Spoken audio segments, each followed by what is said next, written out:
Hello, it's Tracy and Jack this time, and we're continuing with our mission to produce a bit more cadence in the Piaffe and the passage. And last time, Jenku spotted that the right hind was just not lifting and swinging through as much as the left hind. So he gave me some brilliant advice, and I've been working to improve that.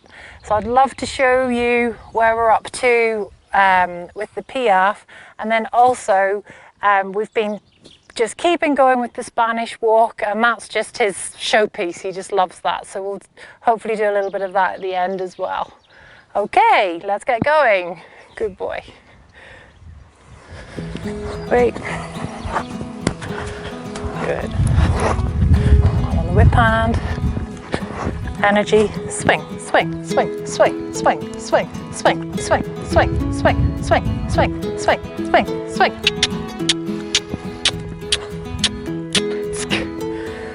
Good. Come on then. Good boy. So what I've actually done is I'm actually switching sides to the right side, which is my less coordinated side, just so I can access this right hind leg a little better. Let's see what you think.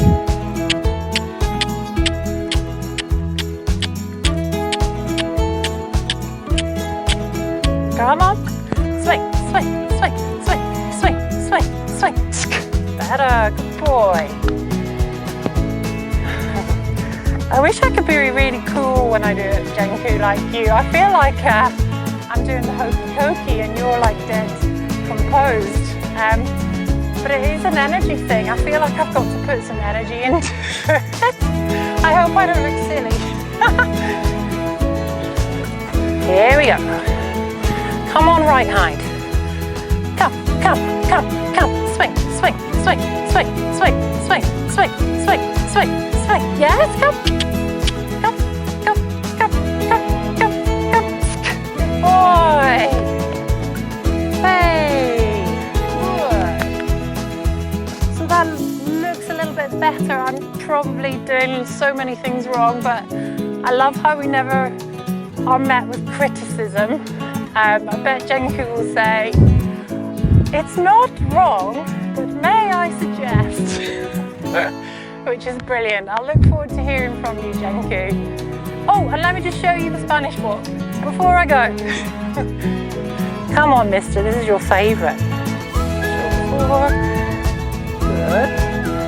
Up, up, up, up, up, up, good, up, two more, good, up, good boy, good boy.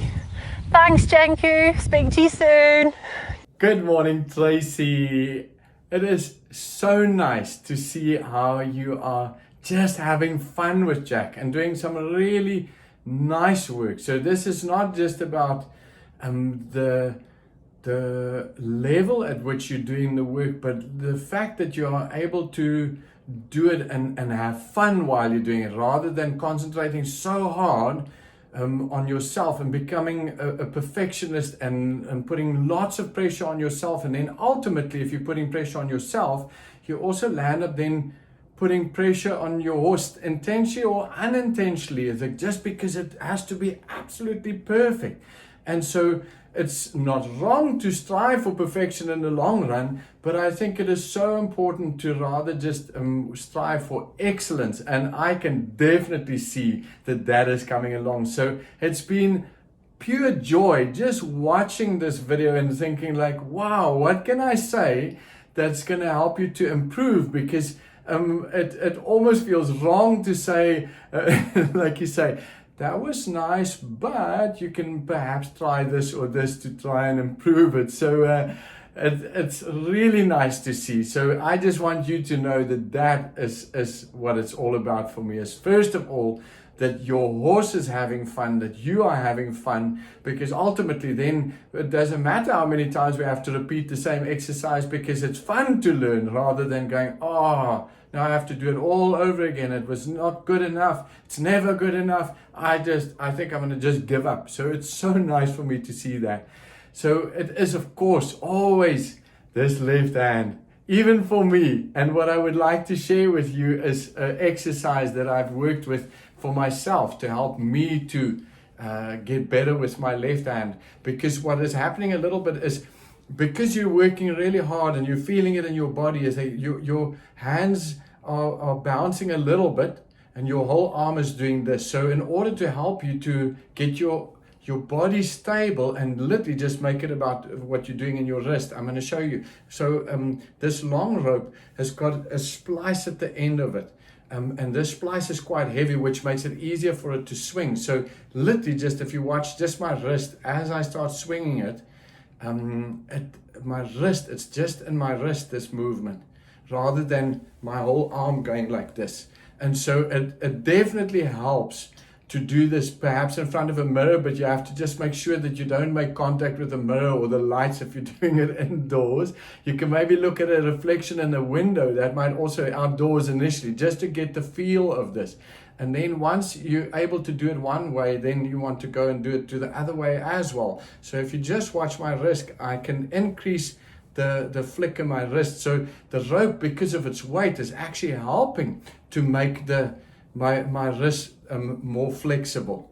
Otherwise, our wrist is quite rigid. So it's, for this specific exercise, very useful to keep your arms and your body as still as possible and literally just swing the rope in your hand, and then to change direction so that you can do it both ways.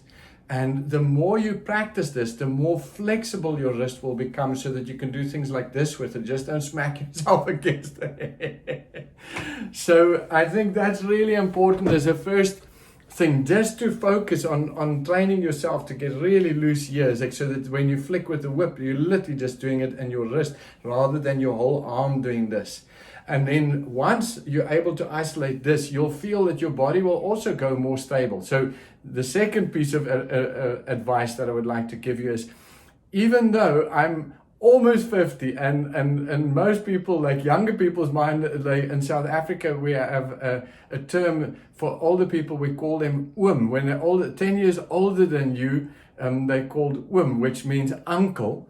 So instead of calling someone sir or madam, we say and for madam we say tannie when they're 10 years older. And then in principle, the number is, if someone is 20 years older, then it's called opa, granddad, and 20 years older female, a grandmum. It's like, so people, English people used to get offended when I called them or tannie when I was younger. So it was very hard for me to actually just call older people by their name, because it's our culture to actually say the prefix and then their name. We don't just talk to them using just their name. So it was a sign of respect. And one of my very good friends one day said to me, I really appreciate the respect. Thank you for the respect, but you can really just call me by my first name, which is Paul. So it was hard in the beginning, but I got used to it. And now it's possible to just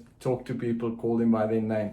So I think what is very, very important is, even though on the outside I look like a on the inside there is a little 5-year-old boy that gets so excited when I do Piaffe and Passage with horses, that there's a little boy inside of me that jumps around like this and going, whoa, this is amazing. And so I'm able to create state.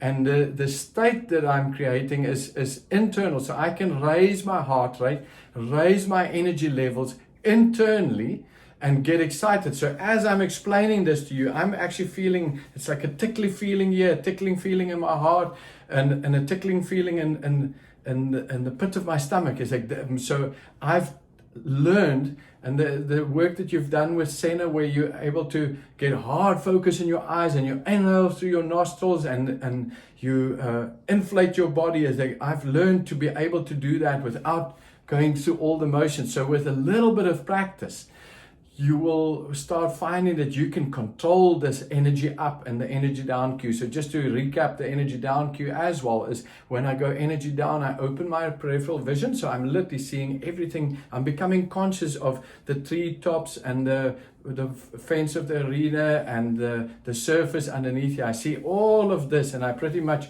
zone out the horse. So even as I look at you, you'll see my eyes are doing something really strange. And then I exhale through my mouth, and then my shoulders become deflated. So this is energy down. So if we go to neutral feet, neutral mind, when we stop, and it's really nice to see Jack doing it. The moment you come after you've clicked, he immediately puts his head down and he stretches, uncontracts his back. It is fantastic that you're getting that. So as you go for energy up, what I would like you to do is literally the hard focus in your eyes. So you're going to be focusing on his croup, get hard focus in your eyes, inhale through your nostrils, inflate your body like this, but then imagine that there's a 5-year-old girl jumping up and down inside of you instead of doing it physically on the outside, because horses are herd animals. They can pick up on the subtlest signals, so they can actually see this excitement inside our body without us having to do something like this. So it's this learning to control it. So you're already working with it with Senna, and you're doing really well with Senna's work, and he's letting you know that you're doing really well. I don't even have to tell you. So now taking that to the next level is like with Jack, you're developing the ability to open and close it, like I call it an energy tap. So it's fascinating to be able to open and close this energy tap, and then ultimately to have this nice flick in the wrist.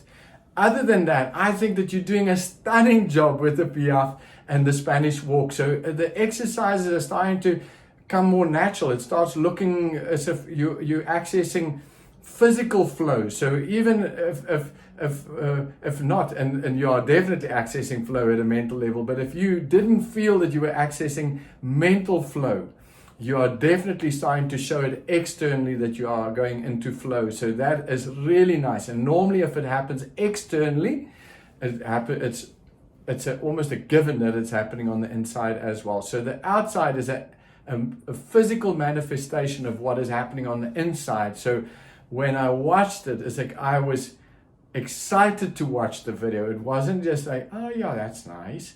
It excited me to see. It's like how not only you got excited, but the Jack is like also into it. It's like, what are we doing? What do you want? What do you want? How much? Do you want more swing? Yes, I can do more swing, because you are able to give direct and accurate feedback. When he's doing really well, you are able to let him know, yes, this is what I want. When he's not doing well enough, pressure feedback. Like try a little bit harder.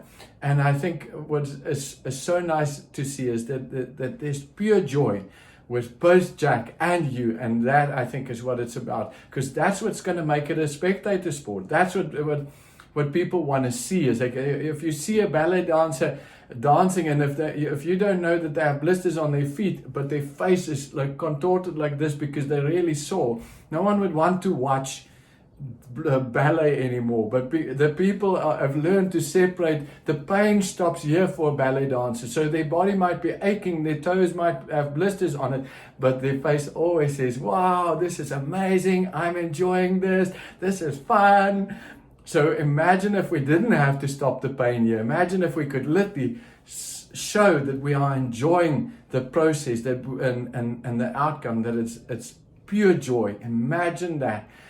Thank you so much for your lovely video. If you have any other questions, please feel free to ask, and I'm really looking forward to your next video.